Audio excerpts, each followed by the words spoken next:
Introduction. HTML5 is essential for structuring content on the web.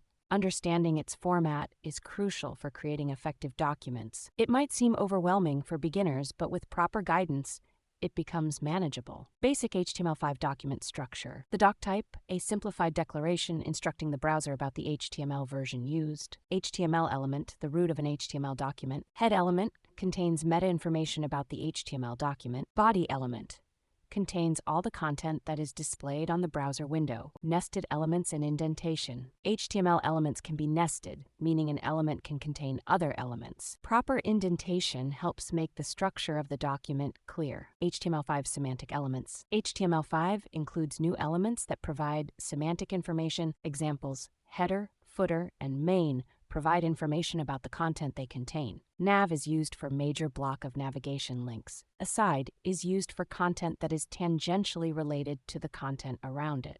Common errors and how to avoid them. Not closing tags. Always ensure every opening tag has a corresponding closing tag. Misusing div and span elements. Avoid overusing these generic containers and use semantic HTML5 elements where possible. Forgetting the doc type. Without it, the browser may render your page in quirks mode, leading to inconsistencies. Conclusion. Understanding HTML5 format is essential for any web developer. Keep these guidelines in mind to write clear, semantic, and maintainable HTML code.